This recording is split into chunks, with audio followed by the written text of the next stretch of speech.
Bueno, voy a compartirles la pantalla. ¿Tienen alguna pregunta de la vez pasada?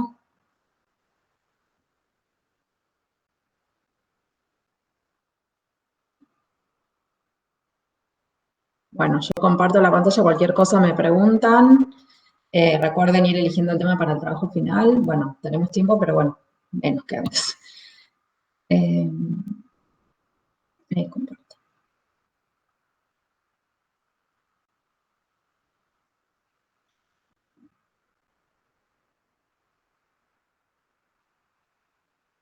Habíamos quedado en la mitad de Adam Smith.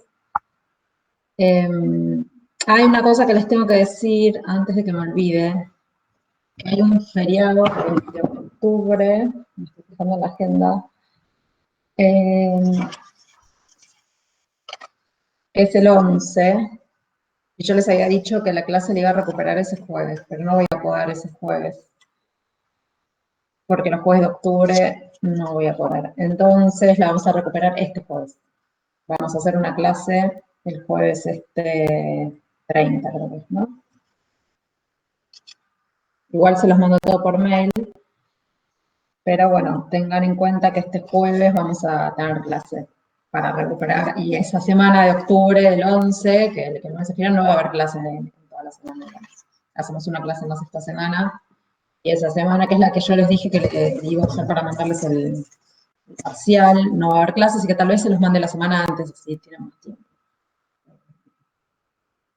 Así que bueno, igual eso se los voy a mandar por mail porque no están todos además presentes, pero bueno, ya para que vayan teniendo en cuenta. Bueno, entonces, si no tienen preguntas, yo sigo con lo que veníamos viendo. Yo sigo, pero si nadie pregunta es como un poco aburrido. Bueno, habíamos visto a Dan Smith, si no me equivoco, y habíamos quedado con el tema del dinero Smith, que les quería comentar, aunque bueno, es un tema que se podría estudiar más en profundidad, me gusta igual comentarlo un poco. No siempre se da, no sé, a mí me parece interesante, aunque obviamente no tengamos tiempo de verlo en profundidad.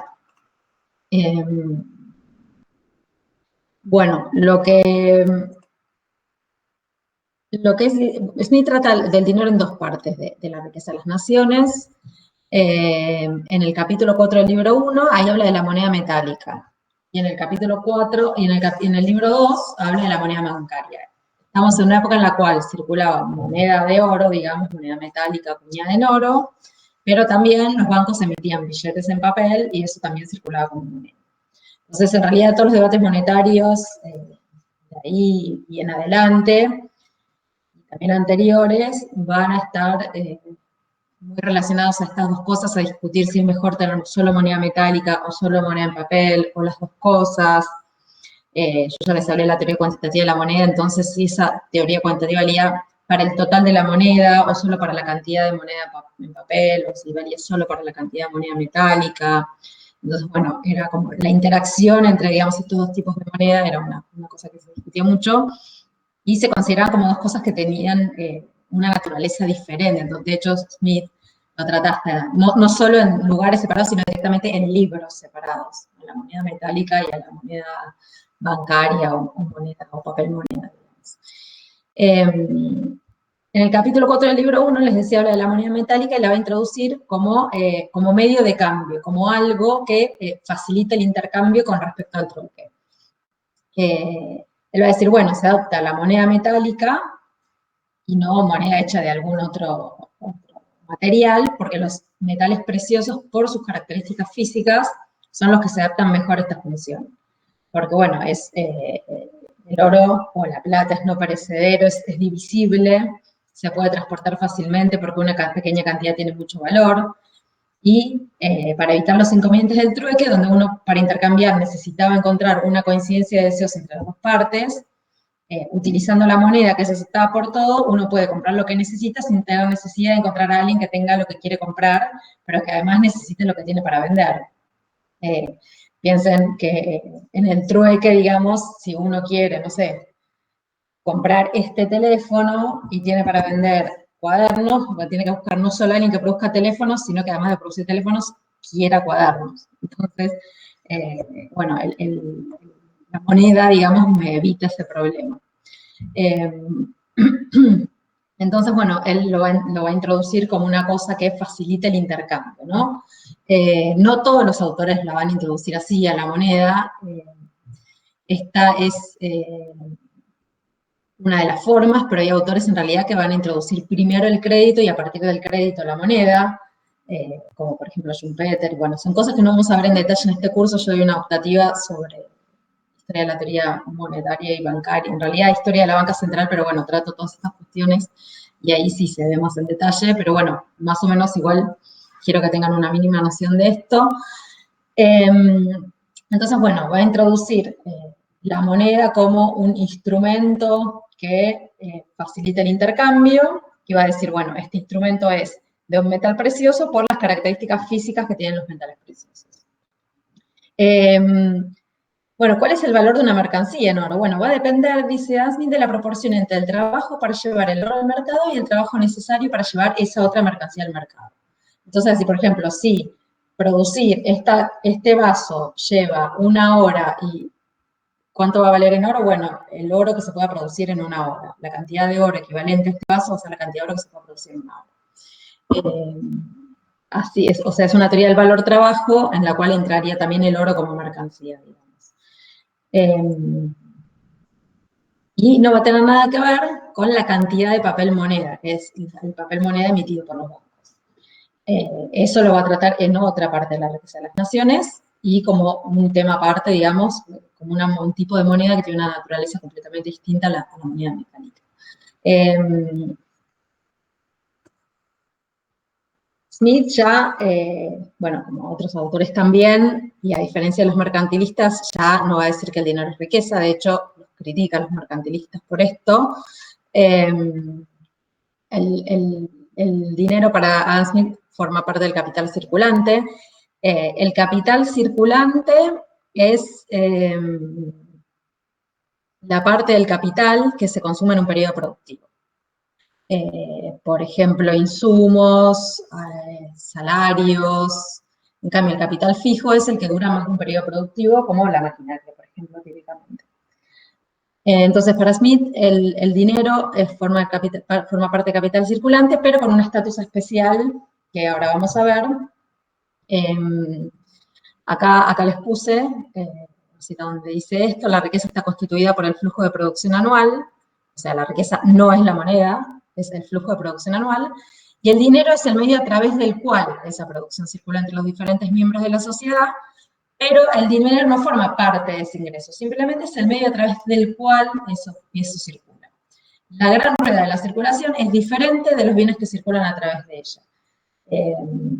Esta frase es muy famosa, por eso se las puse, porque tal vez la vuelvan a ver o escuchar en algún lado, pero bueno, esto es lo relevante, digamos, la riqueza de la sociedad consiste en la producción que circula y no en la rueda que los hace circular. El dinero simplemente sería una cosa que facilita la circulación, pero no es riqueza en sí. Entonces, como les decía, en el libro 1 trata sobre la moneda metálica, pero en el libro 2 va a tratar sobre la moneda bancaria o el papel moneda. Y va a decir que en realidad es mejor si circula papel moneda en vez de moneda metálica. Esto al contrario de muchos pensadores de la época y también de muchos posteriores que van a decir que el papel moneda es algo artificial o ficticio, que en realidad lo que debería circular es solo la moneda metálica, porque si no los bancos van a emitir en exceso, porque pues quién controla cuánta moneda emiten. Entonces si emiten papel moneda va a terminar habiendo un exceso de emisión y inflación. Lo que va a llevar después a que el oro abandone. Va a haber un razonamiento en el cual no puedo entrar tampoco mucho en detalles, pero bueno, va a haber esta discusión si qué es lo que tiene que circular, si solo moneda metálica, si solo papel moneda o una combinación de las dos. Para Smith, lo ideal es que circule el papel moneda bancaria. ¿Por qué? Porque decir que la moneda metálica es capital muerto, él lo llama así, dead stock o capital muerto. ¿Por qué? Porque dice, la moneda metálica tiene un costo de amortización, es una cosa cara y que tiene un costo de amortización. Con la circulación se desgasta y hay que reponerla. Entonces, es raro, por eso les decía que es capital circulante con un estatus especial, porque a pesar de que lo pone en el capital circulante, tiene un costo de amortización como el capital fijo. Entonces, lo que va a decir es que este costo de amortización, este costo de reponer lo que se va desgastando, se termina sustrayendo del producto neto de la nación. En cambio, si uno pasa el papel moneda, el lado positivo es que se ayuda a ahorrar esa amortización aumentando el producto neto.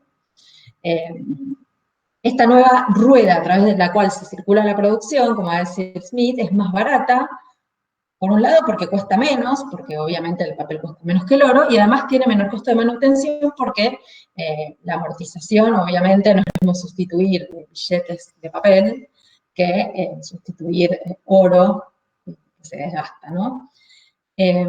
Además, otra de las ventajas no es solo el costo de amortización que tiene el oro y que la moneda de papel no tiene, sino que como el comercio exterior se puede realizar solo en moneda metálica en esta época, eh, lo que circulaba entre países era solo moneda metálica, porque ningún país en general aceptaba papel moneda de los demás, porque el papel moneda no era emitido por un banco central, era emitido por bancos privados, entonces no era tan común, existía igual las letras de cambio, bueno, otros instrumentos de los cuales voy a hablar, pero no era tan común tal vez que un banquero en Francia acepte papel moneda de un banco X en Londres, porque ni siquiera era moneda emitida por un banco central.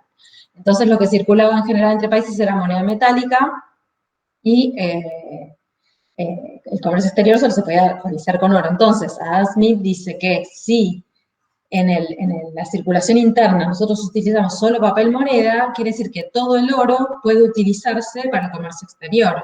Entonces, ese capital muerto, como lo llama él, que tenía solo la función de hacer circular los bienes, ahora puede utilizarse para adquirir medios de producción en el exterior. Es así que el capital muerto, dice él, se activa, se vuelve vivo. Porque bueno, lo puedo usar para algo, en vez de ser una mera rueda de la circulación, que encima se va desgastando y hay que mantenerla, lo uso para algo concreto, digamos, algo activo. Y acá, bueno, les puse esta cita que también es muy famosa, donde compara los metales preciosos a una autopista. Dice, el oro y la plata que circula en un país se puede comparar a una autopista, a través de la cual se distribuye todo el trigo del campo, pero no produce nada la autopista en sí. Dice, la moneda bancaria es como si se nos diese un vagón aéreo para distribuir ese trigo y entonces la tierra que antes se utilizaba para la autopista ahora se pudiese cultivar. Entonces aumentaría el producto de la tierra. Esa es la analogía que hace y es súper conocida.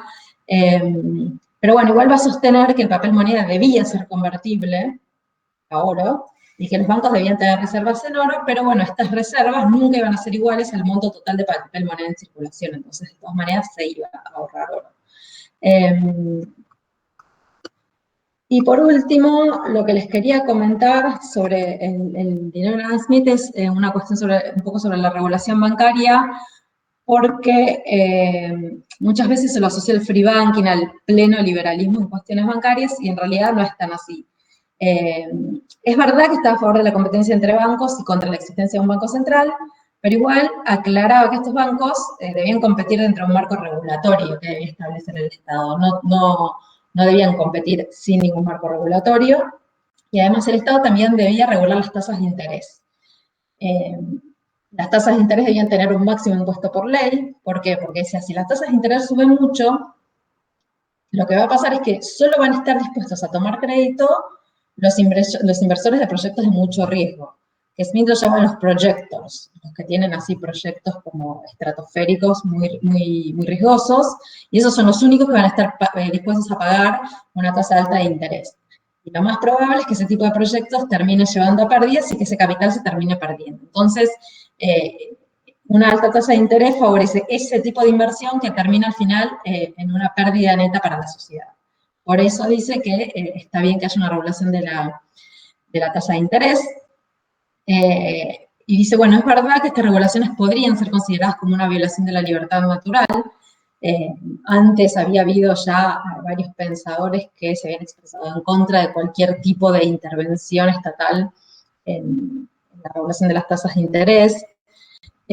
Por ejemplo, Locke o Dudley North, creo que les hablé la vez pasada, él dice, no, está bien que el Estado regule las tasas de interés, porque si bien se podría considerar una violación a la libertad natural, en realidad es una limitación a la libertad individual de algunos individuos, pero que podrían poner en peligro a toda la sociedad. Entonces, en este caso, está bien que estas libertades sean limitadas por los gobiernos, y lo compara con la obligación de construir paredes para prevenir la expansión del fuego entre edificios. bueno, se refiere a una regulación que todavía existe que obligaba a construir las medianeras de manera que previniese la expansión del fuego en caso de incendio a las propiedades adyacentes, a eso se refiere Smith en este texto.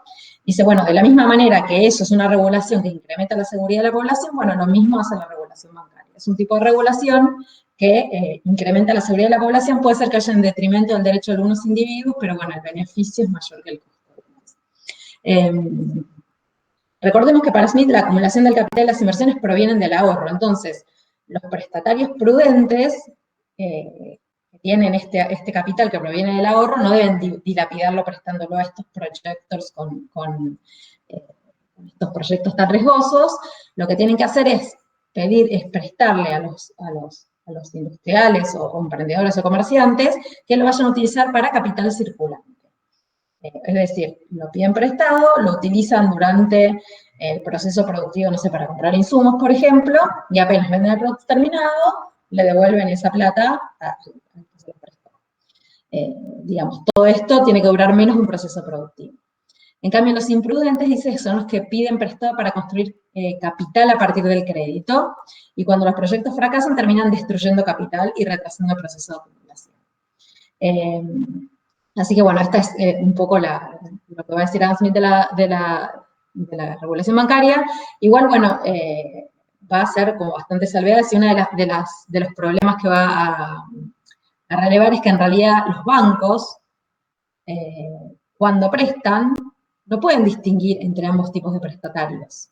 No pueden distinguir entre el que tiene necesariamente, distinguir el que tiene un proyecto súper riesgoso y el prestatario prudente, digamos. Entonces va a terminar diciendo que los bancos deben prestar solo contra garantías ya existentes, como una forma de resguardarse, digamos, porque bueno, no tienen en realidad la información para hacer esta distinción. Así que bueno, esto es lo que quería comentar sobre Adam Smith, porque en general es como tal vez un aspecto que no se estudia tanto, pero que es importante igual, en su obra está bastante presente.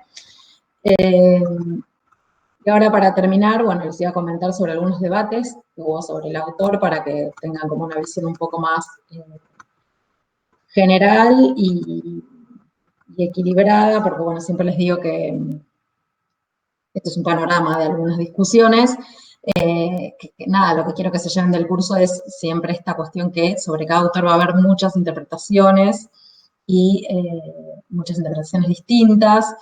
Y bueno, entonces que esto lo tengan en cuenta, que ustedes lo sepan, que no hay afirmaciones así tan taxativas sobre ninguno de los autores que vamos a ver, ni ninguna de las escuelas de pensamiento.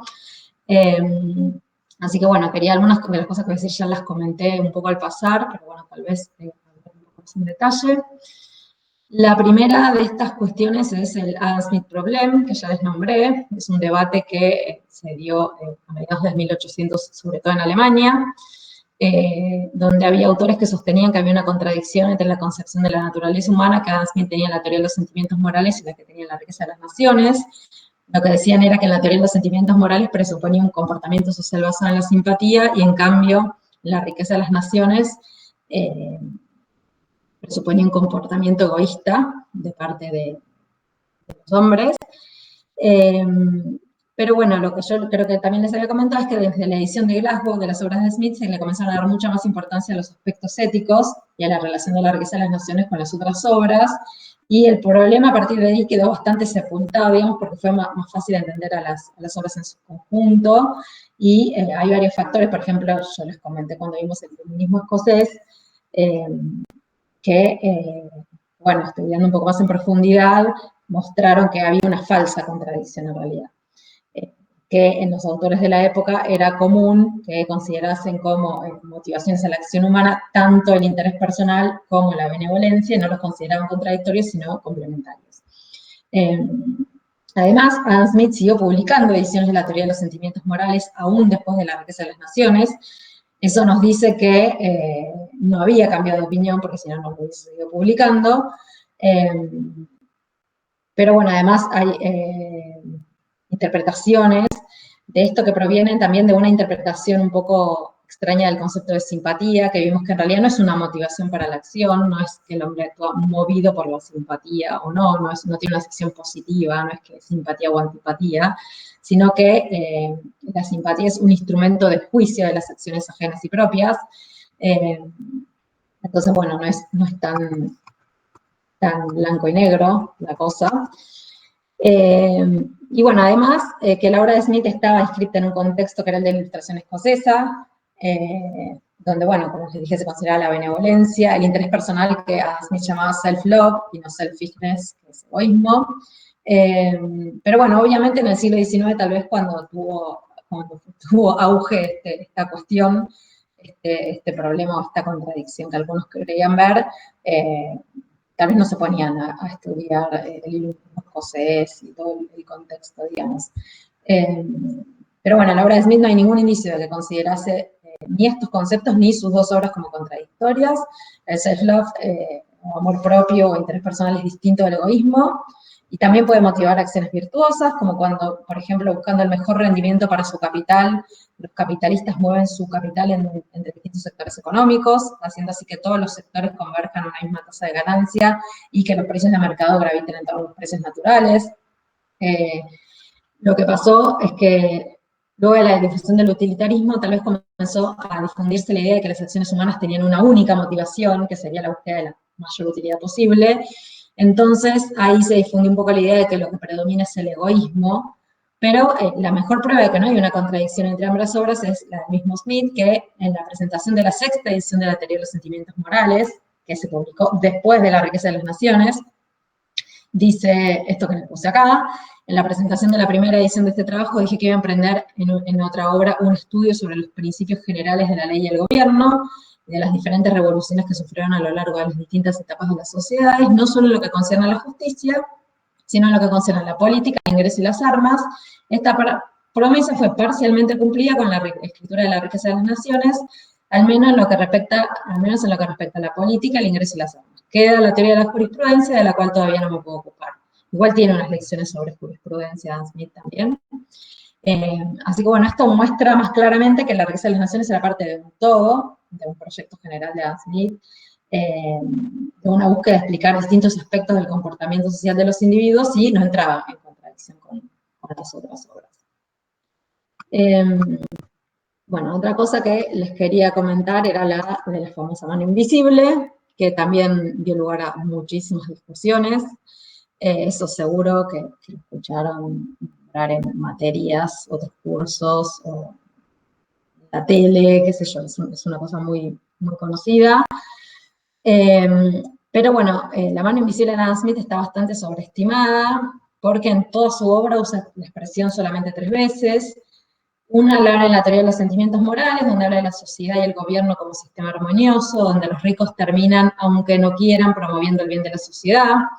En la historia de la astronomía lo usa en forma irónica, se refiere a la ignorancia de los pueblos politeístas de la antigüedad, que decían, bueno, que atribuían a los dioses el poder de los fenómenos climáticos, de generar incendio, etcétera, como si hubiese una mano invisible, la mano invisible de Júpiter. Bueno, pero es un uso irónico que hace en ese caso de la mano invisible. Y en La riqueza de las naciones, que bueno, es la obra económica más leída, lo usa una vez sola, en un contexto muy específico, que es la preferencia de los capitalistas por invertir en los sectores más rentables de la industria nacional antes que en el extranjero. Dice, bueno, los capitalistas hacen eso porque se sienten más seguros con respecto al funcionamiento de las leyes y de la economía nacionales, porque es un contexto que para ellos es conocido, que en el extranjero. Acá les puse la parte donde menciona la mano invisible, así que fíjense que en realidad en La riqueza de las naciones es como muy específico el contexto, ¿no? Dice, bueno, como el ingreso nacional es equivalente al valor de todo lo producido en la nación, cuando cada individuo intenta utilizar su capital en la industria doméstica, y dentro de eso en la que le da un rendimiento mayor, está contribuyendo a que el ingreso de la sociedad sea lo más grande posible. Haciendo esto no tiene la intención de promover el interés público, ni sabe en qué medida lo está promoviendo, pero al preferir apoyar la industria nacional en lugar de la extranjera, buscando su propia seguridad y volcando ese capital a la industria donde le rinde más, está guiado como por una mano invisible a promover un fin que no era parte de sus intenciones. Fíjense que esto no tiene nada que ver con la mano invisible como se usa hoy, ¿no? Como un mecanismo que bajo libre competencia lleva al mercado al equilibrio. Acá no hay un equilibrio, no hay curvas de oferta y de demanda, no hay equilibrios generales.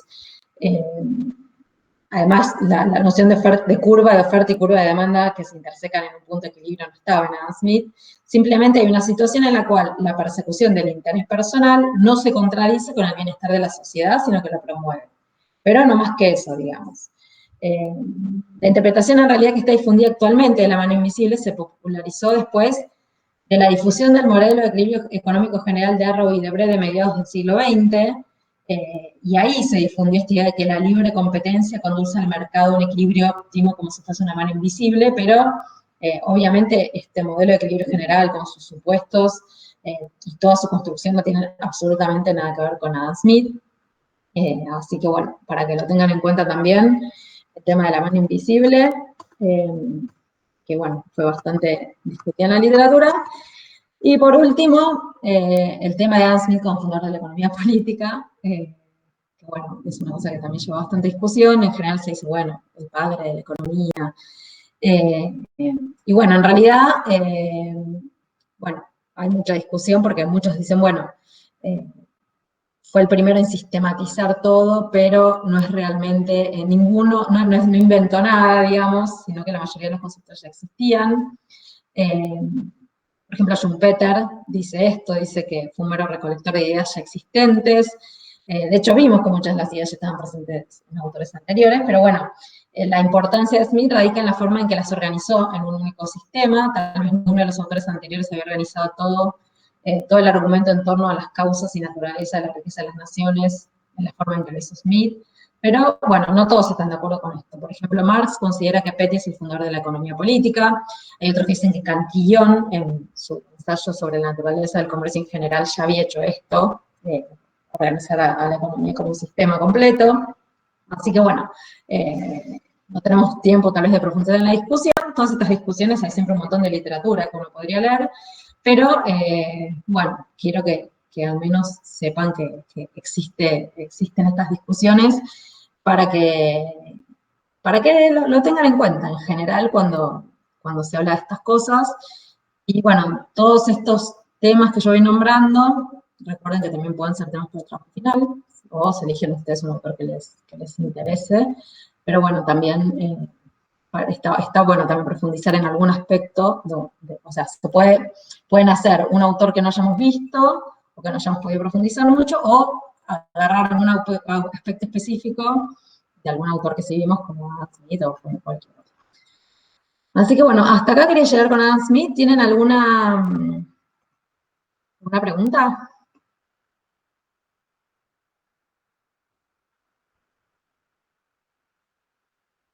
Bueno, si no tienen preguntas, yo... seguimos con lo que sigue. Bueno, Adam Smith ya saben que es uno de los autores más importantes, uno de los más importantes que vamos a ver en la materia. Y bueno, por eso me gusta no presentárselos así como, bueno, Adam Smith dijo tal, la edición del trabajo, qué sé yo, sino también un poco mostrar las discusiones que suscitó y que todavía suscita. Sigue habiendo un montón de publicaciones y libros y artículos sobre Adam Smith. Ahora está habiendo un ciclo de seminarios, por ejemplo, sobre Adam Smith y la esclavitud. Como que hay muchísimos aspectos, tal vez, al cual no le puede dar importancia en un curso como este, pero cada aspecto siempre se estudia en profundidad y genera un montón de discusiones, así que bueno, para que lo tengan en cuenta. Ahora entonces Profe, dejo de... no, Sí, perdón, una pregunta. ¿Puede ser que en el libro de Roncaglia la mano invisible la presenta como si fuera un tipo de competencia o estoy mal guiado? eh, sí, en Como que realidad, hay dos tipos de competencia y una no dice nada acerca de la mano invisible, pero como usted la definió, se me hace que es un tipo de competencia, las que menciona Roncaglia. claro, en realidad, sí, la mano invisible tiene que ver con una cosa que era más general de la época, que Mm, era como un poco la relación entre el comportamiento individual de cada uno y cuál era el efecto de eso en la sociedad en general. Entonces, el concepto básico es que el comportamiento siguiendo el interés personal, que no era el egoísmo, no entra en contradicción con el bienestar de la sociedad, sino que muchas veces lo promueve. Y uno de los ejemplos que da Roncaglia, y porque es el único caso en el cual Adam Smith lo usa en La riqueza de las naciones, es cuando los capitales se mueven al sector más rentable. No sé si te bien. referís. A eso me refiero. Claro, En la sí, cita pero que les puse ahí, justo ahora cerré el PowerPoint, en la sí, cita que les copié, que es donde usa por única vez la expresión mano invisible en la riqueza de las naciones, habla de cuando los capitalistas deciden invertir en el sector de más rentabilidad, ahí es cuando, como resultado de eso, como vimos al principio cuando vimos a Smith, ¿qué vimos? Que los capitales se trasladan al sector de mayor rentabilidad y haciendo eso, cuando todos los capitales van a un sector porque tienen rentabilidad un poco mayor, hacen bajar la rentabilidad de ese sector, porque aumenta la oferta en ese sector. Entonces se reequilibra la cosa. Entonces, con esta especie de competencia por los capitales, de los capitales por ir a donde hay más rentabilidad, termina la tasa de rentabilidad siendo igual en toda la economía. Entonces, haciendo esto, actuando en su interés personal, es cuando los capitalistas invierten en el país y no en el exterior, y además, dentro del país, la forma en la que invierten es buscando los sectores de más rentabilidad. Y haciendo eso, siguiendo su interés personal, porque obviamente cuando buscan lo de más rentabilidad siguen su propio interés, están promoviendo el bien de la sociedad, porque ellos no lo saben, pero haciendo así, promueven una tasa de ganancia uniforme en toda la economía y promueven así el bienestar social, digamos. claro, sí, sería como el derrame, digamos. Claro, o sea, sí, en realidad, no sé si llamarlo derrame, pero es una competencia, como dijiste vos, no sé si llamarlo derrame, pero bueno, es una competencia sana, digamos, una competencia que promueve el bienestar, al fin y al cabo. No entra en contradicción con el bienestar social. Como las interpretaciones posteriores muchas veces pensaron, ¿no? Lo interpretaron como un egoísmo. Adam Smith hablaba de self-love como interés personal y selfishness, que ese egoísmo lo nombra, pero como una degeneración, digamos, del interés personal. Así que bueno, es como siguiendo el interés personal, sin saberlo, sin quererlo, promueven el bienestar general, los emprendedores o los capitalistas, pero bueno, en ese ámbito restringido lo usa Adam Smith. Está bien. Nada más que Un eso. ejemplo. No lo usa, Ok, por ejemplo, para los consumidores, claro, no hay una cosa de modelo de equilibrio general donde todos compiten y qué sé yo. Es simplemente la movilidad de los capitales entre distintos sectores económicos hacia donde hay más rentabilidad. claro, eso tenía puesto como la libre movilidad y los menores obstáculos, pero algo vinculado, digamos. Entonces viene por ahí, en este Claro, ámbito más cerrado. claro, Ok, ok. sí, Ah, sí. buenísimo. Roncaglia, yo ahora la verdad que no me acuerdo muy bien si habla de estas otras interpretaciones de la mano invisible. Creo que sí. Eh, Lo que yo te cuento está en Roncaglia, por eso. Sí, creo que nombra un poco igual el debate que hubo sobre la mano invisible, sobre esta cosa que en realidad en Adam Smith no es una cosa que prevale, porque uno cuando a veces escucha hablar de la mano invisible parece como si fuese lo más importante, lo único que dijo Adam Smith, y bueno, es marginal, digamos, no es una cosa tan, eh, tan prevaleciente en su obra como uno pensaría, no sé, como lo que uno se imagina antes de ir a leer un autor, ¿no? En general, bueno, van a ir avanzando en la carrera. Tal vez algunos autores lo van a escuchar más al pasar, otros más. Yo también, por más que me dediqué a estudiar historia del crecimiento económico, no leía a todos los autores, todas sus obras, todo en profundidad. A uno lee lo que más le interesa, y siempre antes de ir a leer un autor por primera vez, uno ya tiene un poco una idea preformada, y a veces, bueno, no, la idea que uno tiene prehecha de con qué se va a encontrar leyendo ese autor no tiene nada que ver con lo que después uno se encuentra. Ahí vi que alguien me comentó. Sí, Rocalle es bastante, bastante rompevidas, pero en realidad todos los manuales más modernos tienden un poco a adaptar ese enfoque. No todos, muchos manuales. Lo que pasa que sí, a veces me encuentro encontrar traducidos al español, pero sí.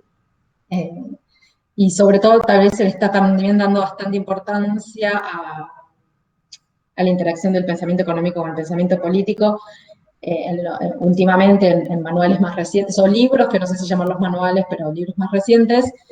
Eso viene en parte también por el lado de que yo les había comentado al principio de la materia que en muchas universidades, sobre todo el primer mundo, dejó de ser obligatoria la materia de pensamiento económico.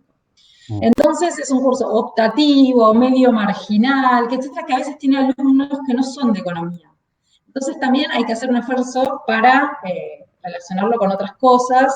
Entonces ahí uno tal vez va un poco menos a los detalles analíticos, los autores, digamos, y un poco más en la relación con la historia, con el pensamiento político, con la cultura de la época. Eso también para mí colaboró. O sea, tal vez fue negativo para la historia del pensamiento económico que no sea obligatorio en las universidades, pero por otro lado obliga un poco a acentuar estas interacciones. Por ejemplo, a mí ahora, por eso les decía que no puedo recuperar los jueves de octubre, porque yo ahora en este momento estoy en Italia, no estoy en Argentina, por eso pedí permiso para que sea al Departamento de Economía para hacer todo el curso virtual, porque en octubre me invitaron a dar clases a Francia, a un programa que ellos tienen de materias en idioma extranjero, entonces me invitaron a dar historia de pensamiento económico en español, pero, por ejemplo, me dijeron que no les puedo dar lo que los de ustedes. El enfoque tiene que ser totalmente distinto, porque los estudiantes son de filosofía, de bellas artes, de derecho, sociología, casi nadie hay de economía. Entonces, bueno, eso obliga también, y eso está pasando en muchas facultades, a que uno tal vez deje de poner tanto el acento en la oferta, la demanda, en la función, el cosito, y más el acento en otros aspectos, que al final termina siendo enriquecedor también. Así que bueno, eso se está viendo bastante últimamente en la literatura sobre historia del pensamiento económico. Tal vez no tanto en papers, porque bueno, el paper siempre es una cosa muy específica, algún aspecto así muy particular de un autor, pero en los libros sobre historia del pensamiento económico se está viendo mucho esto últimamente. Les puedo recomendar, después voy a ver si les voy a recomendar un par de libros así de ese estilo, que están buenos para leer, son también hasta para no especialistas, para cualquiera, porque son mucho más generales y relacionan mucho más el pensamiento de los autores con la política, con la cultura de la época, con la historia, y también rompen un poco este tipo de mitos, así como de la mano, así. Así que después me la anoto. Así te lo subo al campo. Yo no sé si subí estos libros.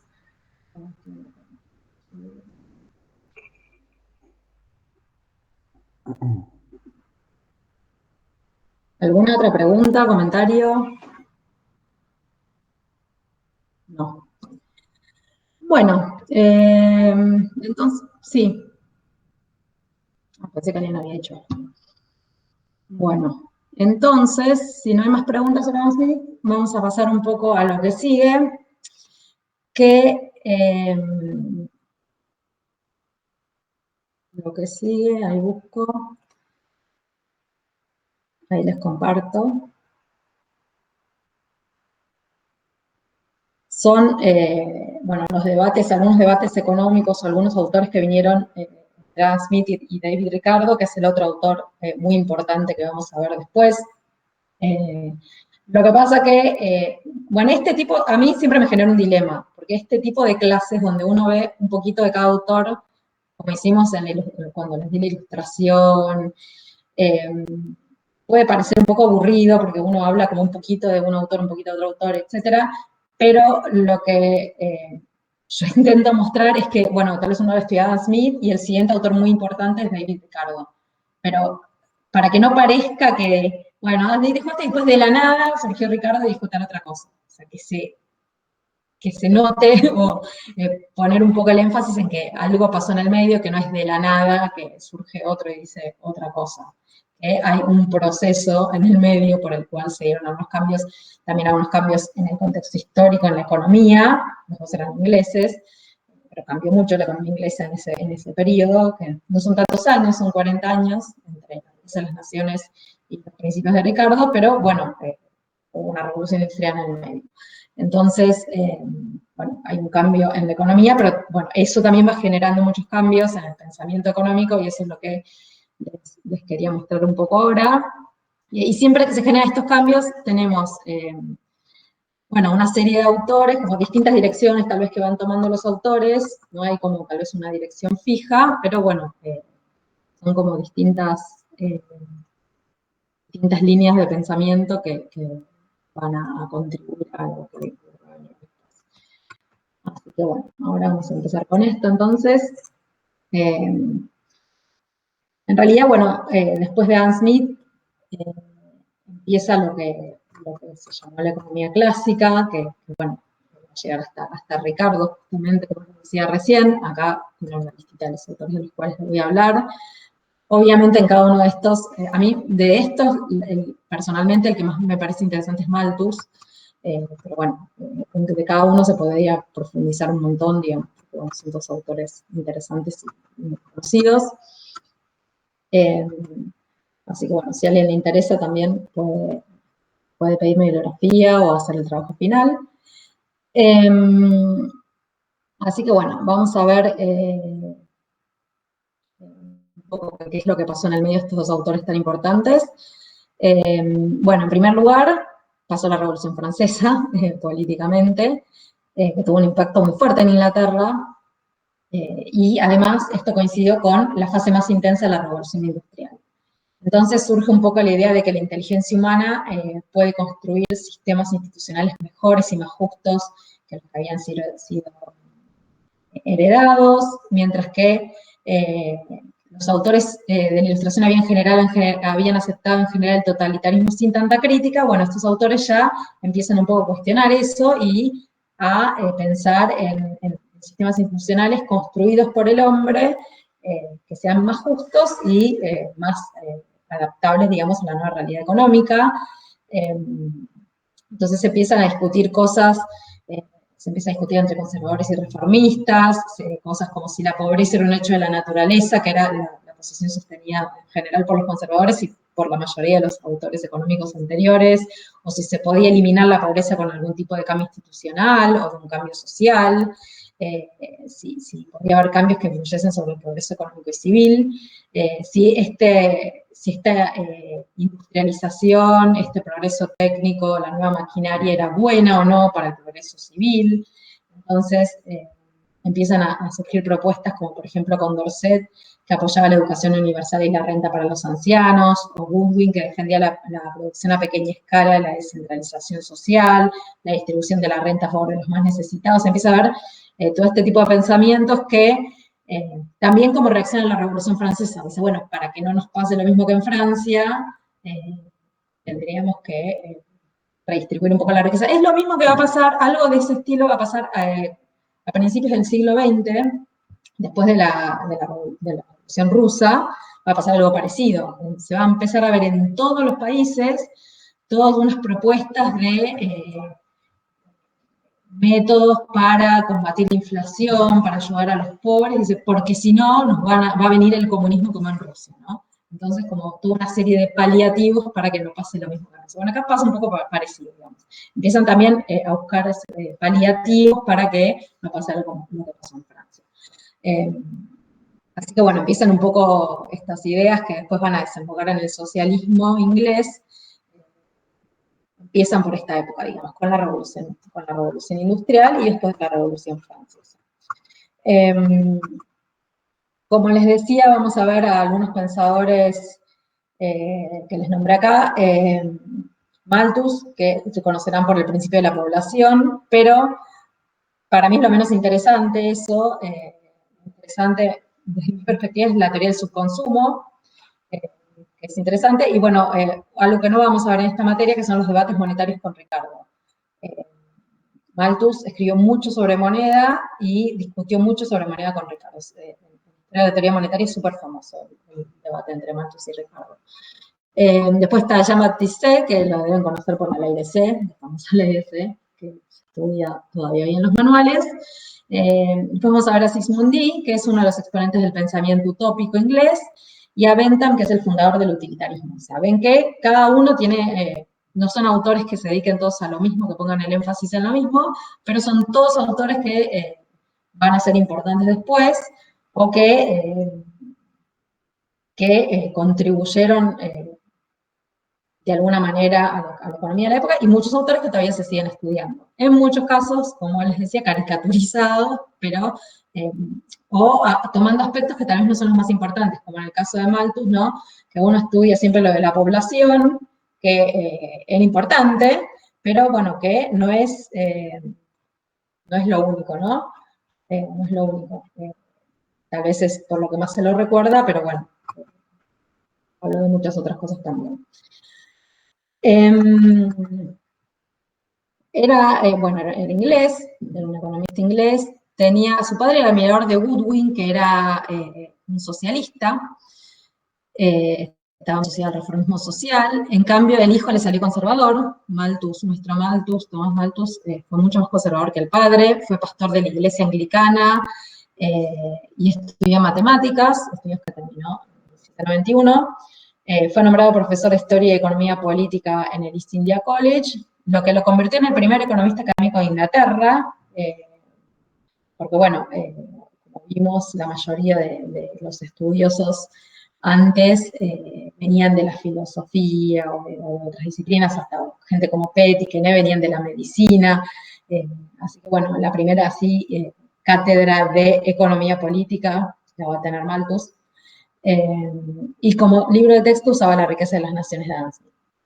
Su obra más conocida, como les comenté, es el ensayo sobre el principio de población, que en realidad era una respuesta a las tesis de Goodwin y Condorcet sobre la perfectibilidad del hombre y a las discusiones con su propio padre, que era seguidor de Goodwin.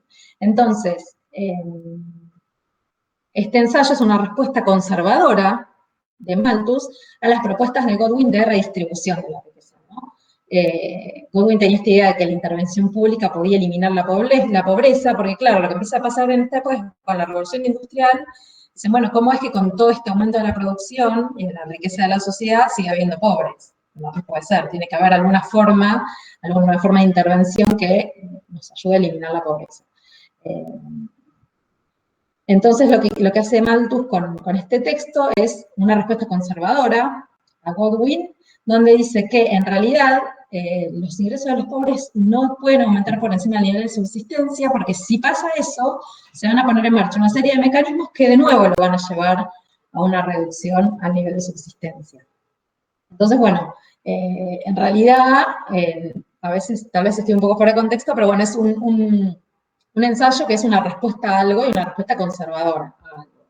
Es un texto que tuvo muchas ediciones y muchos cambios. Pasaron de una publicación tipo panfleto en la primera edición. El panfleto es como un librito así, cosido así nomás, digamos, que muchas veces se lo editaba el mismo autor. Pasar de ser una publicación tipo panfleto a ir creciendo y a convertirse en un volumen importante, con ya un tono académico en las últimas ediciones. Pasó de ser una cosa más así, publicitaria, digamos, a tener un tono académico y una verdad mucho más importante. En su momento también generó mucho debate, así que bueno, vamos a ver un poquito en detalle qué es lo que dice. En general, el principio de la población de Malthus se resume así, que la producción agrícola tiende a crecer en forma aritmética, mientras que la población crece en forma geométrica. En particular, Malthus decía que se duplicaba cada 25 años. Esto indica que en realidad el crecimiento de la población va a estar limitado por la cantidad de bienes de subsistencia. Él mismo lo resume así, ¿no? Dice, si no hay nada que la frene, la población crece en una proporción geométrica en los medios de subsistencia, es decir, la producción agrícola en progresión aritmética. Es decir, que en un momento la comida va a dejar de ser suficiente para la población. Entonces acá da un ejemplo numérico, dice, por ejemplo, si la población es de 1.000 millones, la progresión será 1.000 millones, después dentro de 25 años 2.000 millones, después dentro de 25 años 4.000 millones, etcétera, hasta llegar a 512.000 millones en 2 siglos y cuarto, mientras que los medios de subsistencia van a pasar de 1 a 10, ¿no? Dice, entonces, es 1 más 1 más 1 más 1. Entonces, la relación que al principio era de 1 a 1, teníamos 1.000 millones de personas con 1, que podemos decir que 1 es 1.000 millones de unidades agrícolas, 2.000 millones, etcétera, y la proporción en 2 siglos y cuarto va a ser de 512 a 10. En 3 siglos de 4.096 a 13 y en 1.000 años será casi incalculable. Es decir que cada vez, si no se hace nada, toda esa población que crece exponencialmente, cada vez va a tener menos comida. En realidad lo que va a terminar pasando es que la falta de comida va a ser un freno al crecimiento de la población.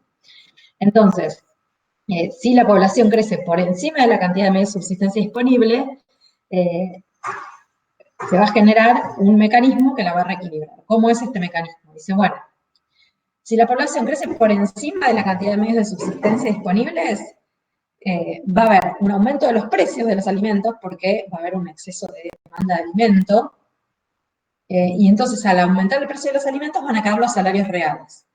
Entonces va a empeorar la calidad de vida de la población, de manera que va a aumentar la tasa de mortalidad y a disminuir la tasa de natalidad. Además se va a incrementar la emigración también por las peores condiciones de vida, y de esta manera la población se reduce y vuelve a un nivel compatible con la cantidad de bienes agrícolas disponibles. Cuando obviamente disminuye la demanda de alimentos porque se reduce la población, el precio de los alimentos vuelve a su nivel anterior, el salario vuelve a su nivel de subsistencia. En cambio, si los salarios suben por encima del nivel de subsistencia, la población va a aumentar, porque va a aumentar la tasa de natalidad, va a disminuir la mortalidad, tal vez se atraiga inmigración, porque bueno, los salarios son más altos, pero cuando pase esto, como la producción agrícola no puede mantener el mismo ritmo, va a pasar lo de antes. El precio de los alimentos sube, el salario real disminuye, las condiciones de vida empeoran, etcétera, generan todo el mismo efecto que antes, aumento de la mortalidad, disminución de la natalidad, emigración, entonces el salario va a volver a ser de subsistencia.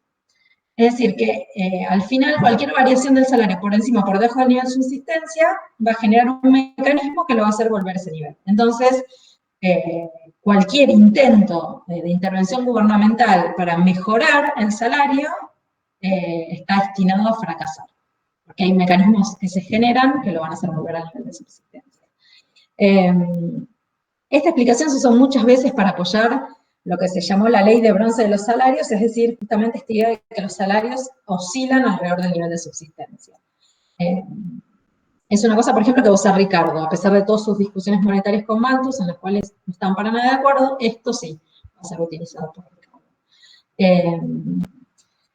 La definición de salario de subsistencia de todos estos autores, de todas maneras, no es biológica, puramente biológica, ¿no? Toman los alimentos como su componente principal, pero es una definición social en general. Es lo necesario para mantener un nivel de vida mínimamente aceptable para la época y formar una familia. Recordemos que Smith, por ejemplo, tenía una explicación que no tenía nada que ver, decía que el salario estaba a un nivel de subsistencia, pero no por estos motivos, sino simplemente porque los trabajadores y los capitalistas tenían distinto poder de negociación. Así que bueno, es una cosa completamente distinta, por más que los dos decían que el salario era de subsistencia, ¿no?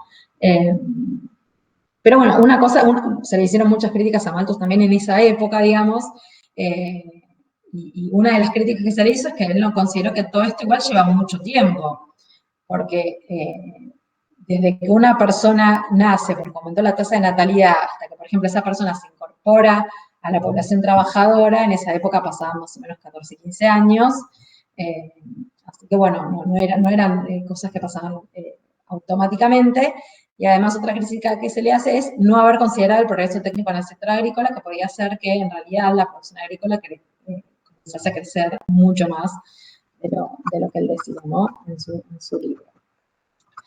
Entonces, bueno, lo que aconsejaba Malthus para evitar variaciones en la cantidad de población que limitasen los medios de subsistencia eran, por un lado, la castidad en el celibato y la continencia en el matrimonio, el camino que él consideraba virtuoso, ¿no? Después estaba el camino vicioso, que era la anticoncepción.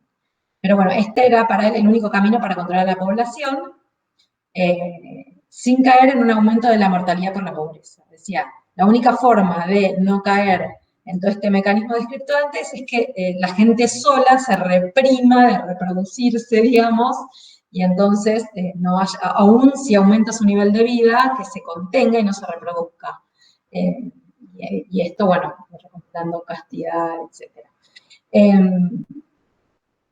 Recordemos que era pastor de la iglesia, bueno, que esto era una respuesta conservadora, ¿no? A ciertas políticas de intervención estatal.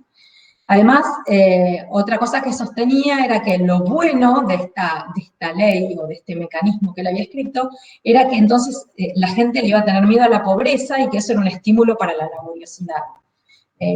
Aunque otros autores sostenían lo contrario. Por ejemplo, Smith va a sostener, o sostenía, que era al revés. Por ejemplo, que la esperanza de mejorar la condición, de mejorar su propia condición, es lo que estimulaba a las personas a trabajar, ¿no? Así que bueno, de todas formas, el objetivo de Malthus igual no es que era explicar la distribución del ingreso con todo esto, sino era solo mostrar la inutilidad de las medidas a favor de los pobres, en contra de toda la tradición reformista que había surgido en estos años en Inglaterra. Por eso, disminuir preventivamente el crecimiento de la población mediante la castidad o la anticoncepción eran los mejores instrumentos. Godwin le va a responder en su ensayo que se llama Population a Malthus, que es al revés, va a decir, en realidad es la mejora de las condiciones de vida la que va a inducir los métodos preventivos para el aumento de la población. Así que bueno, estas son principalmente las contribuciones de Malthus con la cuestión de la población. Otra cosa interesante es que va a introducir, seguramente lo escucharon nombrar con Ricardo, el tema de los rendimientos decrecientes en la agricultura, pero bueno, esto en realidad va a ser introducido por Malthus antes, y va a decir que en realidad ese era el motivo por el cual la producción de alimentos no podía crecer indefinidamente.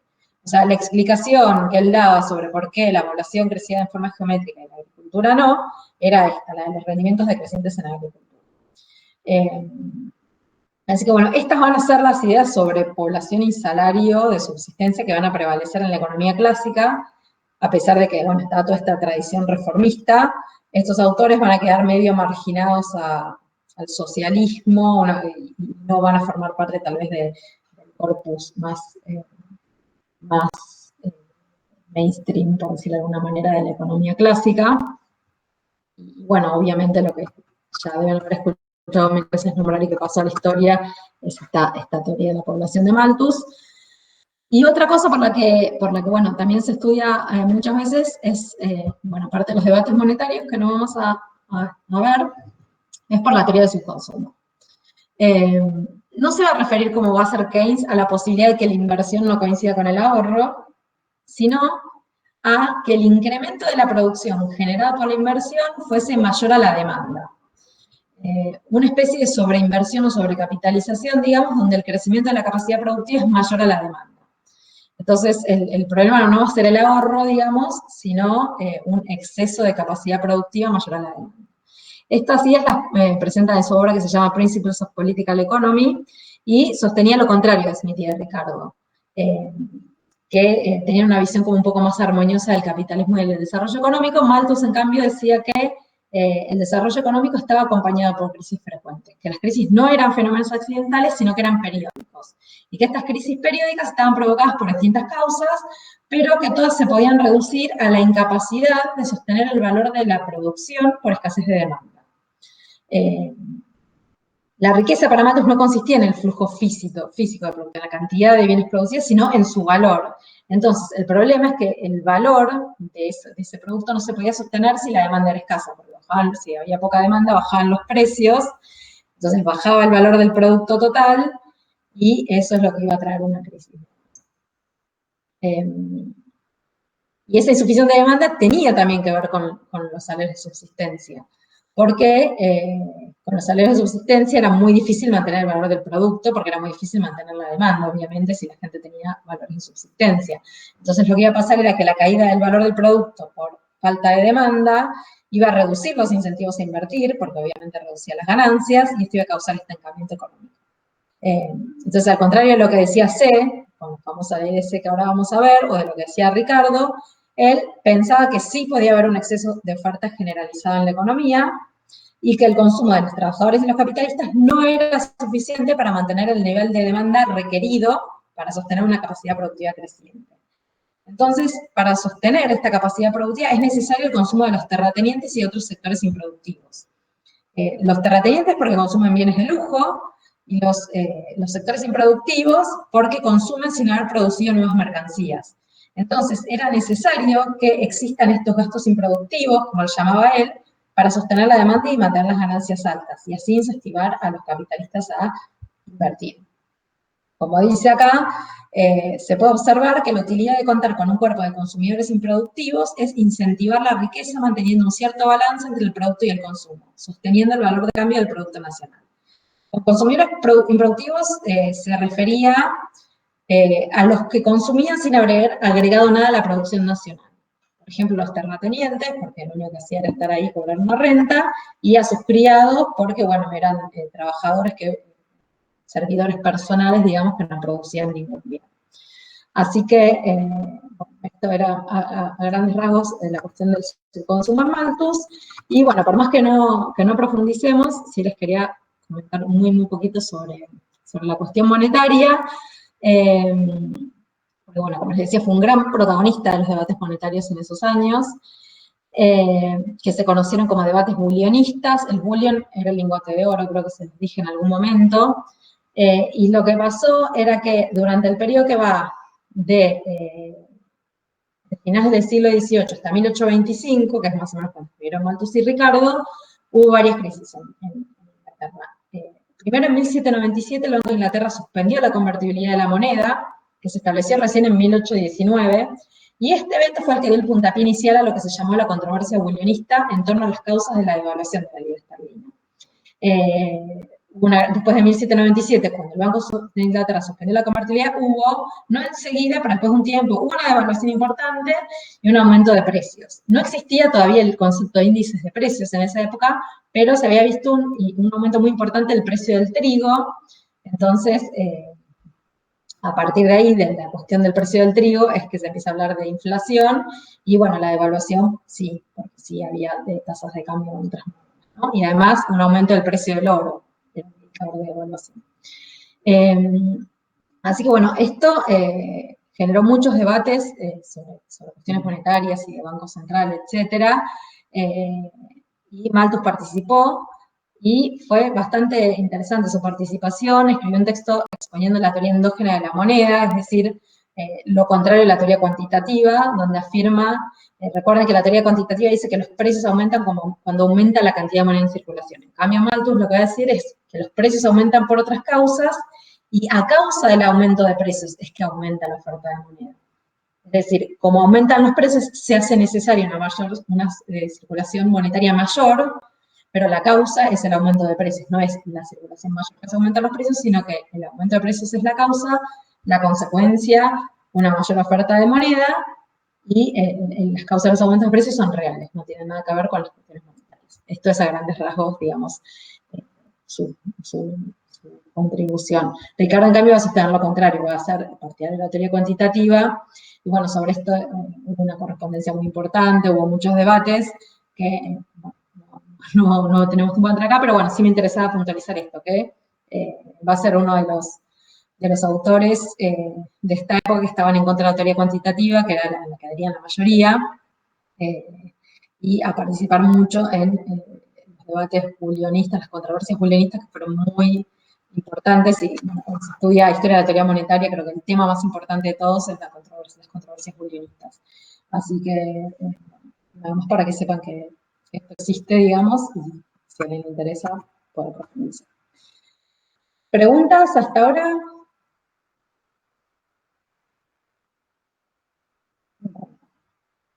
Sigo entonces, cualquier cosa bueno, como les dije, otro de los autores que vamos a ver hoy es C, que fue muy influyente y todavía se sigue estudiando en los manuales, la famosa ley de C. Nació en Francia y fue empleado bancario. Estudió en Inglaterra, después volvió a Francia, y tarde comenzó a interesarse en cuestiones de economía política. Apoyó la Revolución Francesa, escribió muchos panfletos a favor de la libertad de prensa. No escribió solo de economía, escribió sobre temas muy variados. Fue director de una revista de filosofía, así que bueno, tenía una variedad de intereses, y su obra económica más importante es el Tratado de Economía Política de 1803, que escribió con la intención de crear una obra de economía que fuese accesible al público en general. Digamos, él se consideraba un intérprete y un modernizador del pensamiento de Adam Smith, que era el autor de referencia en ese momento, el que se usaba como manual, digamos, Después escribió bastantes otras obras de economía a lo largo de su vida, bueno, pero sobre todo es conocido por la ley de C, que generalmente se presenta como la proposición que dice que la oferta crea su propia demanda, aunque en realidad esta formulación, así como está, es de John Stuart Mill. Acá les puse una cita donde explica un poco mejor. Igual hay muchas interpretaciones sobre la ley de C, pero bueno, no vamos a poder entrar en detalles. Pero bueno, acá les puse un poco más en detalle para no decir simplemente la oferta crea su propia demanda, que es lo que quiere decir. Quiere decir, bueno, como pone acá, vale la pena remarcar que cada vez que se crea un producto, este producto crea un mercado para los otros productos del alcance de su propio valor. Una vez que el productor ha terminado el producto, quiere venderlo inmediatamente para que su valor no disminuya. Una vez obtenido el dinero a cambio de él, se apura a gastarlo porque el dinero también puede perder valor. Entonces, la única forma de hacer esto es comprando algún otro producto. Entonces, la mera circunstancia de la creación de un producto crea una demanda por el mismo valor para otro producto. Entonces, la idea sería que yo produzco esto, lo quiero vender enseguida, para que su valor no disminuya, o porque, bueno, puede ser perecedero, se puede deteriorar, etcétera, pero apenas tengo el dinero, también lo utilizo enseguida. El dinero también puede perder valor. Entonces, la base, digamos, o sobre lo que se basa este razonamiento es que el dinero no es demandado en sí mismo ni es atesorado, es demandado solo como medio de cambio para poder consumir otros bienes. Esto obviamente es un supuesto muy fuerte, ¿no? Y es lo que obviamente le va a criticar Keynes. Entonces, de la ley de C lo que se deducía era que podía haber una escasez de demanda en un mercado en particular, pero no una escasez de demanda generalizada, como decía Malthus, porque el valor total de la producción de la sociedad era igual al total del ingreso, que en su totalidad se gastaba de nuevo en consumir nuevos bienes. Entonces, al no haber atesoramiento, el valor de la producción era igual al valor de la demanda. La ley de C fue formulada en la fase más intensa de la revolución industrial, cuando el crecimiento del producto había aumentado muy rápido, proporciones muy grandes, y a la vez se veía una incapacidad cíclica de la economía de mantener las ventas y el empleo, y esto había llevado un poco a temer que hubiese un límite inherente al crecimiento de la producción, un punto a partir del cual no fuese posible consumir todo el producto y seguir aumentando la producción. Se pensaba que podían ser posibles implementar políticas específicas para asegurar que el ingreso fuese suficiente para adquirir todo el producto, y la intención de ese era mostrar que no era posible tener un exceso generalizado de oferta porque el mismo producto generaba el poder de compra equivalente a ese mismo producto.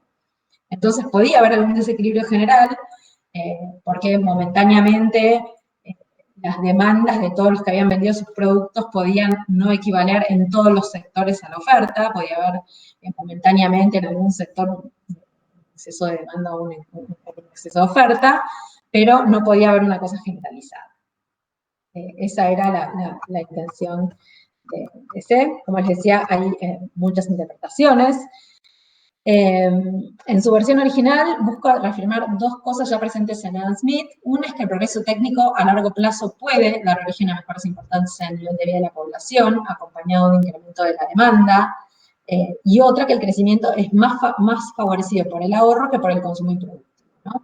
Entonces, intentando demostrar esto, se desarrolla la idea de que el dinero no es demandado en sí mismo, sino como medio de intercambio, con el fin de luego demandar otros bienes. Que es lo contrario de lo que va a decir Keynes. En el mundo ese no hay atesoramiento. Keynes va a decir que el problema es el atesoramiento, ¿no? Entonces va a llegar a este resultado de que la oferta agregada es igual a la demanda agregada,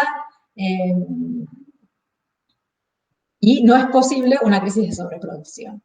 Esto a veces fue interpretado en un sentido muy estricto y otras en un sentido más laxo. Por ejemplo, como que puede haber crisis de sobreproducción, pero solo en el corto plazo, pero que después existen fuerzas equilibradoras que lo van a llevar a que la oferta sea igual a la demanda. Otras veces se interpretó en un sentido más estricto, que directamente no puede haber nunca sobreproducción. Pero bueno, este es a grandes rasgos, digamos, lo que intentaba hacerse. Otra cosa interesante es que fue uno de los primeros en atribuir al empresario el rol que se le atribuye hoy en los manuales a los empresarios, que es el de combinar los tres factores productivos: tierra, capital y trabajo. Hoy, si agarran un manual cualquiera de microeconomía, el empresario es eso, ¿no? Es el que combina tierra, capital y trabajo para producir algo. Y además se trataba todos los factores productivos en pie de igualdad. Recordemos que los demás autores que vimos hasta ahora no lo hacían. Por ejemplo, para algunos la renta era un valor residual, o el trabajo era el origen del valor y los otros factores no. Entonces, no siempre todo está en pie de igualdad. En cambio, se va a ser el primero que va a decir, bueno, está en la tierra, el capital y el trabajo. Los tres son igualmente necesarios e importantes. Entonces, va a atacar el problema de la distribución, que es el de explicar cómo se distribuye el producto en las tres clases sociales, es decir, cómo se compensa cada servicio productivo, cómo se compensan los trabajadores con el salario, a los propietarios de la tierra con la renta y a los empresarios, a los capitalistas con la ganancia, y va a llegar a la conclusión de que el precio de cada factor está determinado por la oferta y la demanda, que es algo ya mucho más parecido a la teoría neoclásica actual, donde hay un mercado de trabajo, un mercado de capital, y bueno, el salario está determinado por la oferta y la demanda de trabajo, etc. Estas remuneraciones de factores no van a determinar el precio del producto final. En realidad lo que va a pasar es que el precio del producto se decide en el mercado como producto de la interacción de la oferta y la demanda, y luego se distribuye entre los propietarios de los factores productivos. Así la suma recibida por los trabajadores, los capitalistas y los terratenientes va a ser en total igual al precio del producto, y con lo cual en el total de la economía el valor total del producto va a ser igual al total de los ingresos. Entonces, como no hay atesoramiento y todos los ingresos se gastan, no puede haber sobreproducción. Aunque es lo mismo, no puede haber subconsumo. Entonces, bueno, es una cosa como un poco más elaborada, digamos, no es tan simple. Bueno, la oferta crea su propia demanda, hay un motivo por el cual es así, y es porque salario, renta y ganancias suman el precio del producto en el mercado, pero no es que ellos determinan el precio del producto, sino que la causalidad al revés. La oferta y la demanda determinan el precio final del producto, y después eso se distribuye en salarios, ganancias y rentas. Entonces, sí o sí, el valor de los ingresos va a ser igual al valor del producto. La suma de todos los ingresos va a ser igual a la suma del valor de todos los productos, y como además supone que todos los ingresos se gastan, entonces no puede haber sobreproducción o subconsumo, digamos. Así que bueno, es una cosa como un poco más compleja, pero bueno, adelanta ya mucho de lo que se va a ver después y de lo que todavía hoy se ve en los manuales económicos, ¿no? Así que bueno, C. Después les quería hablar de Sismondi, que bueno, no tiene nada que ver con C. Es un autor suizo que estuvo exiliado en Italia bastantes años y después regresó a Suiza. Fue un exponente de las teorías del subconsumo y adelantó muchas de las ideas socialistas, como la limitación de las horas de trabajo, la asistencia pública en casos de vejez y de desempleo, la participación de los trabajadores en los beneficios de las empresas para lograr una distribución más equitativa del ingreso. Así que bueno, ya va, digamos, adelantando lo que va a ser el pensamiento socialista. Su obra más conocida son los nuevos principios de economía política. También escribió otras cosas, por ejemplo, una historia de Italia en 16 volúmenes, otra obra que se llama La riqueza comercial, donde exponía las ideas de Adam Smith. Y bueno, era uno de los principales exponentes de la teoría del subconsumo, como Malthus, pero no desde el punto de vista conservador de Malthus, digamos. Lo va a enfocar desde otro ángulo. Él lo que va a decir es que la causa principal de la crisis de subconsumo, de sobreproducción, era la separación de los valores de cambio de las mercancías de las necesidades de las personas. Y va a decir que esto es característico de la sociedad capitalista. ¿Por qué? Porque los bienes se producían solo con el fin de ser intercambiados, no para consumo personal. Entonces, la crisis de subconsumo se iba a producir por la mala distribución del ingreso. ¿Por qué? Por más que los deseos de los consumidores sean ilimitados, no poseen los medios para satisfacerlos. Entonces, no es que no haya demanda en el sentido de que nadie quiera consumir los bienes producidos, sino que los quieren consumir no tienen los medios para adquirirlos por la mala distribución de la renta. Entonces, en el sistema capitalista la producción es desorganizada, cada productor conoce sus precios y los de sus posibles compradores, pero no conoce los planes de los otros productores que compiten con él. Entonces, es fácil que terminen decidiendo producir más de los que los consumidores pueden adquirir. No quieren adquirir, es lo que pueden adquirir. Una cosa es lo que los consumidores quieren adquirir, sus necesidades, y otra cosa es lo que pueden adquirir. Y esto, va a decir Sismondi, en realidad sucede no solo en la economía doméstica, sino que también va a suceder a nivel internacional. Así que bueno, tiene como una visión muy distinta a la de Malthus, a pesar de que los dos hablan de subconsumo. Después, algunas de estas cosas las va a retomar Marx, lo vamos a ver más adelante. A mí me hubiese gustado llegar a ver Marx antes del primer parcial, pero no vamos a llegar, me parece. Vamos a ver. Una posibilidad es, bueno, no sé, vamos a ver. El cuatrimestre pasado no llegué, por ejemplo, a ver Marx antes del primer parcial. Bueno, volviendo a Sismondi, distinguía entre distintos tipos de bienes, bienes de consumo destinados a los trabajadores, bienes de lujo y bienes de capital, y decía que era posible un desequilibrio entre estos sectores, por ejemplo, una sobreproducción de bienes de capital cuando en realidad se demandaban más bienes de lujo, una sobreproducción de bienes de lujo cuando en realidad se demandaban más bienes de consumo por parte de los trabajadores, pero además de esto podía haber una sobreproducción generalizada. Así que bueno, abre la puerta a las dos cosas. Así que bueno, de acá va a surgir toda la rama del pensamiento socialista, pues van a estar los socialistas ricardianos después de Ricardo, vamos a ver un poco más adelante. Y por último, el último autor que les quería nombrar hoy es Bentham, que se considera el fundador del utilitarismo y va a tener muchísima influencia en la economía posterior y en lo que se estudia hoy en día en materias como microeconomía.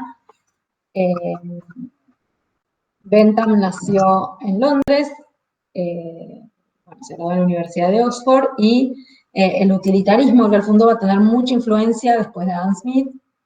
Por un lado, son nociones que abrieron el camino a la revolución marginalista, que vamos a ver bastante más adelante, y además significaron un poco un retroceso. Uno puede decir que, o sea, yo digo retroceso, otro puede decir un cambio, no sé si es un retroceso o un progreso, eso bueno, depende de cómo cada uno lo juzga, pero bueno, sí un cambio en cuanto a la concepción de la naturaleza humana, porque es como un primer paso a lo que va a ser el homo económico, es decir, el ser humano movilizado solo por sus intereses personales, es tal vez como se concibe hoy en general en economía, digamos, al ser humano. O sea, se pasa un poco a esta cosa de la ilustración del ser humano motivado por las pasiones, por los intereses, por la benevolencia, por el interés personal, etcétera, de esta multiplicidad, digamos, de motivaciones de la acción humana, a un ser humano movilizado solo por sus intereses personales. Entonces, bueno, va a tener una visión, digamos, en donde, que se llama consecuencialista, que es una visión en la cual una acción se juzga en el contexto en el que tuvo lugar y de acuerdo a sus consecuencias. O sea, al contrario de la visión deontológica que dice que las acciones son buenas o malas en sí mismas, para Bentham una acción no va a ser buena o mala en sí misma. Va a ser buena o mala de acuerdo a las consecuencias que tenga. Así que bueno, ahí es donde se encuadra el pensamiento de Bentham. El trabajo más importante es una introducción a los principios de la moral y la legislación. Otra muy importante es Fragments on Government, un texto sobre el gobierno. También escribió en contra, digamos, del concepto de usura. Hay una cosa que nosotros no vimos, que yo tal vez a partir de la próxima lo incorpore, que es todo el pensamiento económico de la antigüedad y la Edad Media. Pero bueno, de toda la época de la Edad Media venía siempre la discusión sobre la usura, ¿no? Que en la Edad Media la economía estaba muy relacionada a los principios éticos y religiosos, siempre una visión negativa. Ellos llamaban usura a cualquier préstamo de interés. Digamos. Tal vez hoy uno piensa en usura y piensa, bueno, un préstamo usurario es uno con interés excesivamente alto, impagable. Bueno, para ellos cualquier préstamo de interés es usura. El concepto de usura va cambiando hasta que va a pasar a ser como eso, generalmente considerado hoy en día, un préstamo a una tasa de interés excesivamente alta. Bueno, Bentham escribe en contra de la usura, o sea, en contra de la usura como delito. Decía que no tenía que ser un delito, que cada uno tenía que ser libre de cobrar lo que quería por un préstamo, y la definición esta de usura se tenía que dejar de utilizar, digamos, que no existía algo como la usura. Existía una persona prestando y otra tomando prestado, sabiendo cuál es la tasa de interés que tenía que pagar. Así que bueno, una de los principios fundamentales de Bentham va a ser que lo que es correcto o erróneo se va a decir, o a sostener que algo es correcto o es erróneo, depende si proporciona felicidad o no al mayor número de personas. Entonces, lo correcto es lo que proporciona la mayor felicidad al mayor número de personas. Es decir, que la acción o una medida de gobierno, sobre todo estos principios estaban destinados a juzgar medidas del gobierno, no acciones individuales, ¿no? Entonces decía, bueno, una medida gubernamental yo la juzgo por sus consecuencias, por el efecto que tiene en la felicidad de las personas. Si proporciona mayor felicidad al mayor número, entonces está bien. Fíjense que esto es tal vez contrario a los principios democráticos de hoy, donde uno dice que hay que defender ciertos derechos básicos sí o sí, ¿no? Que están expresados en la Constitución, y que ninguna ley que haga el gobierno, aún votado por la mayoría, puede cambiar. Digamos, no es que yo puedo pedir la libertad de prensa porque eso hace feliz al mayor número, digamos. No importa, hay principios básicos que hay que defender y que están en la Constitución. En cambio, en la concepción de Bentham, en realidad, si suprimir la libertad de prensa generase felicidad al mayor número de personas, bueno, está bien hacerlo, digamos, ¿no? Así que, bueno, es un principio que es bastante contrario tal vez a lo que hoy entendemos como democracia, pero bueno, era la visión utilitarista que va a tomar impulso en esta época. Va a decir que las acciones de los hombres están gobernadas por dos principios, la aversión al dolor y la búsqueda del placer, es decir, que ya toda esta multiplicidad de causas que había en la Ilustración no va a estar más. Es como una manera de concebir la acción humana distinta, donde, bueno, los individuos pasan a ser considerados átomos sociales, digamos, que lidian con las fuerzas impersonables e inmutables del mercado, donde se difunde la convicción del que el ser humano es autointeresado y competitivo, y que todas las motivaciones surgen del del deseo de buscar placer y de evitar el sacrificio, que esta va a ser después la base, bueno, del pensamiento utilitarista, ¿no? Este deseo de buscar placer y de evitar el sacrificio. Bentham va a decir que todas las motivaciones humanas pueden reducirse a eso, el deseo de maximizar la utilidad, que es la propiedad que tiene un objeto de proporcionar placer, o felicidad, o un beneficio, o de impedir una desventaja, o de impedir algún tipo de infelicidad o mal, digamos. Entonces se va a proponer construir una ciencia de la felicidad humana, con leyes naturales como la física. También sugiere un método para cuantificar la utilidad basándose en 7 características. Entonces, conociendo la utilidad de cada individuo, se podía medir la felicidad total sumando los placeres de todos y restando las penas de todos. Entonces, el resultado neto iba a dar una cierta medida de si una política tenía efectos positivos o negativos en la sociedad, ¿no? Se aumentaba la felicidad total de la sociedad, era positiva, y si se la reducía negativo. Esto, bueno, tiene muchos problemas. Uno es suponer que la utilidad puede medirse en una escala unidimensional para después sumar todas las felicidades y restar todas las infelicidades, que las magnitudes de todos los individuos se pueden sumar algebraicamente. Él lo llamaba cálculo felicífico, ¿no? Y además decía que toda esta información, en realidad, el gobierno también la ha podido utilizar para imponer castigos o incentivos para modificar un comportamiento individual. Así que, bueno, obviamente no tiene nada que ver con la posición de Adam Smith, por ejemplo, según la cual el comportamiento individual se debía guiar por normas morales y legales, que además eran defendidas por los organismos públicos. Una de las tareas del Estado para Smith era la administración de la justicia. Bueno, la necesidad de defender ciertas normas morales y legales, ¿no? En sus escritos no da muchos indicios Bentham de cómo se podría hacer concretamente esta cuantificación. Cita una serie de elementos que influyen en la cantidad de placer o dolor causado por una acción. Dice, por ejemplo, la intensidad del placer o la intensidad de la pena causada por una acción, la duración del placer o de la pena, la certidumbre, que es la certidumbre de que una cierta acción me va a causar placer o me va a causar mal, porque a veces uno no puede estar seguro de cuál va a ser el efecto de una cierta cosa. La proximidad, o sea, si este efecto de placer o de felicidad producido por una acción sucede enseguida o sucede más tarde. la pureza, que querría decir si una cierta, por ejemplo, política del gobierno puede causar solo placer o solo pena o una mezcla de las dos cosas, en la cual una de las dos prevalece, ¿no?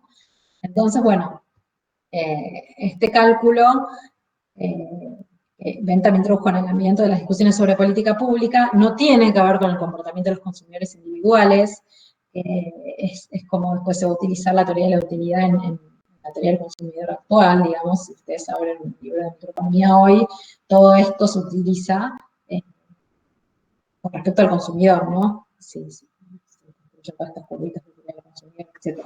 Estas teorías van a tratar de explicar el valor de cambio de un bien estableciendo un nexo entre el valor de cambio y el valor de uso que está expresado en las curvas de utilidad de los consumidores. No van a decir, bueno, va a estar esa curvita que dice, bueno, está la curva de oferta, la curva de demanda, donde se intersectan es cuando la utilidad marginal del bien para el consumidor es igual a la de su utilidad marginal del trabajo necesario para conseguirlo, etc. Bueno, todas cosas en las cuales no voy a entrar, pero que se encuentran en los manuales de microeconomía. Bueno, provienen de acá, digamos, de una ampliación de la teoría de Bentham que él quiso utilizar solo para las medidas gubernamentales, pero que después se terminó usando para también los consumidores individuales. Así que bueno, esta es más o menos la teoría de la utilidad y la medición de la felicidad en Bentham, que no proporcionó ningún análisis sistemático del valor y del precio. Consideraba, como Smith y como va a considerar Ricardo, que el valor de uso es un requisito para el valor de cambio, pero no es que a la utilidad le atribuía la capacidad de explicar el valor de cambio de una mercancía, como lo va a hacer luego la noción de utilidad marginal. Sin embargo, decía, bueno, como decía Adam Smith, para que algo se intercambie tiene que tener un cierto valor de uso. Si a nadie le sirve para nada, nadie lo va a demandar, nada más. Todo eso van a ser desarrollos posteriores, ¿no? Usar la utilidad marginal para explicar el precio de un bien. No va a ser una cosa de venta. Así que bueno, estas eran básicamente las ideas principales de Bentham. Acá les puse algunas referencias bibliográficas de las obras principales de los autores que nombré hoy. Después les voy a ver cuál era la sección de Roncaglia correspondiente. La verdad que no me acuerdo, pero seguramente es el capítulo posterior a Smith. ¿Tienen alguna pregunta?